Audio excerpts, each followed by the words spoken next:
would never pick a flight solely because I was going to get a $20 voucher, because with shopping around, I could probably save more money than that. But it is always worth taking advantage of anything you can to not spend too much money in airports. They are famously the most expensive places to buy food pretty much in the civilized world.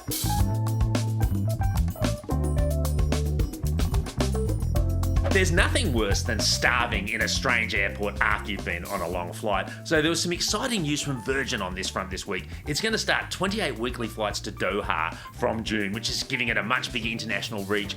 And that's great, but it does mean that to get anywhere else, you're going to be stuck in the airport doing that transfer, and that's when you're going to be starving. So the good news is that now any passenger flying on those flights is going to get a $20 food voucher that they can spend through the airport. And that sounds great. It's like, okay, I will go for that free meal. $20 won't go that far in an airport. We all know that, but it'll get you a coffee and maybe a snack. Now, this is a good thing, but there are a couple of downsides you want to be aware of. The first is it doesn't apply to absolutely everywhere in the airport. You need to check that list, and Starbucks is not included, so don't go looking there for your coffee. The second thing to be aware of is, somewhat annoyingly, if you're traveling with your family, you have to spend each voucher individually. You can't put them together and say, hey, we've got $80 for the family meal. You've got to spend each $20 one, and if you don't quite use it up, you're not getting that change. So it's not a perfect offer, but if you're going to be stuck in the airport and you're trying to take advantage of these new flights, it's still a pretty cool thing to take advantage of. Now, I would never pick a flight solely because I was going to get a $20 voucher, because with shopping around, I could probably save more money than that. But it is always worth taking advantage of anything you can to not spend too much money in airports. They are famously the most expensive places to buy food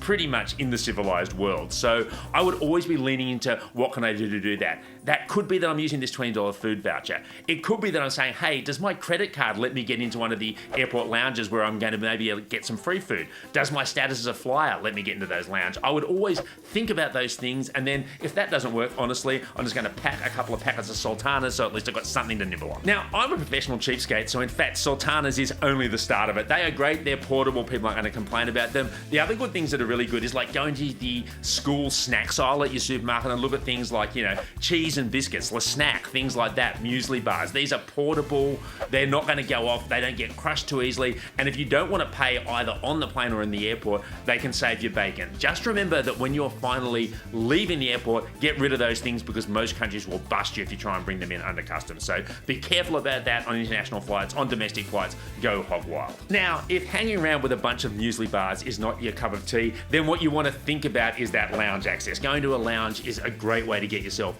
into a flight. If you're a regular flyer, you might get status. Most of us aren't going to achieve that, so your best option is to look out for credit cards that offer you lounge passes. There are a lot of cards on the market that will give you 1 or 2 lounge passes a year, so when you take that big international trip, that's absolutely what you want to do. Head to Finder, you can find some great lists of those cards, compare them, look at their Finder score, and pick the one that's right for you. Okay, so I went into a bit of a muesli bar tangent there. Bottom line, we really did want to stick to, it is good to see that Virgin is trying to make these flights to Doha a little more attractive. It's something to consider when you're booking those flights, but ultimately, remember, it's always better to compare, because the food itself is not going to help, and you might do a lot better just racking up a bunch of credit card points through a bonus sign up, then get your flight for nothing. That's going to be worth a lot more than $20.